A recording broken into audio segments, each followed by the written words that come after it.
given that Retro ITR on Patreon, which is at patreon.com/inside the ropes, with myself and Sandra, we're watching back at 2000, and this week Rikishi has been revealed as the driver who ran over Stone Cold Steve Austin. So I just wondered, with kind of hindsight, it's 20 years later, he did the promo on Raw where he talked about WWF had been whitewashing, and it was Bruno Sammartino, Hogan, and Austin who'd be the champions. The Island Boys were allowed in but not allowed to win titles, and he did it for The Rock. With hindsight, 20 years later, I guess, what do you remember when you found out it was him? Who did you think it was going to be, and what do you think of him being the revealed driver now looking back? It did seem like a disappointment at the time, because it was like, well, Rikishi's been like a baby face and he's done really well this year. Obviously, he'd had many guises prior to Rikishi, none of which were successful. And here he'd finally stumbled upon this new character with the dancing gimmick and the partnership with Too Cool. And it was really over. And admittedly, it was just a mid-card act. But I think he did do well that year. It was his best year ever of his career. Obviously, there was a match with Val Venus in the cage that was really good, and he'd been involved in some really sort of feel good moments on WWF television. So to see him then be revealed as the driver and this heel who came from out of nowhere, it just wasn't plausible. That was my memories of it.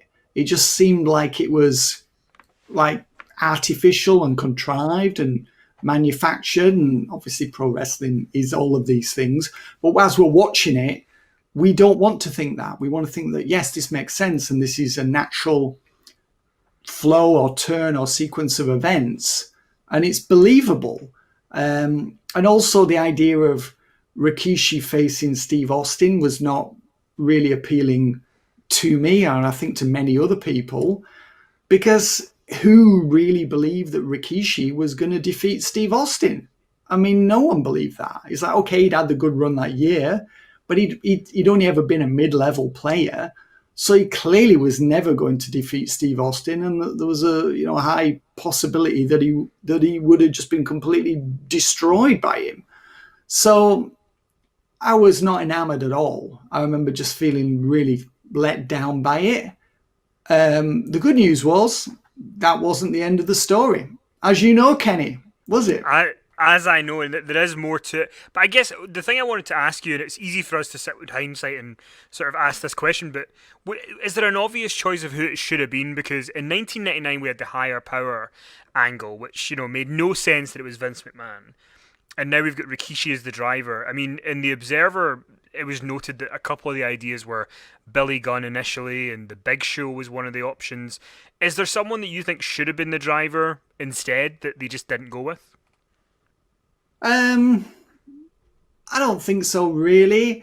It ended up being it ended up being someone completely different to Rikishi, didn't it? So, or at least the person who supposedly put him up to it in the storyline. So the heat was very quickly switched to someone else, and Rikishi was just really a small part of a bigger storyline.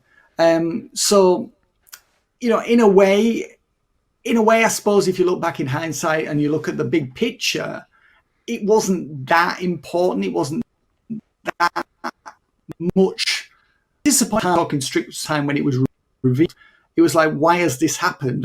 And also, what would be the effects on Rikishi as a character? Would he be able to make it as a heel?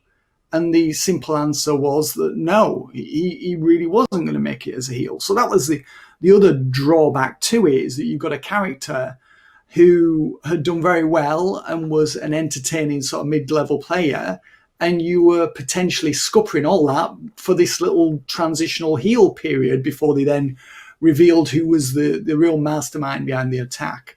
Billy Gunn, I think, would have been a total flop. I think that would have been much worse had it been Billy Gunn. Big Show had turned heel so many times. I guess in a sense it would have made sense if it was Big Show, because he was the beneficiary of Austin's absence at Survivor Series the previous year, wasn't it? Yeah. So, that would have made sense in the storyline, but it would have been yet another Big Show push, and I mean, he was somebody who had already become such a gigantic disappointment. I mean, for them to present him as a top star again, I think would have been a slap in the face. An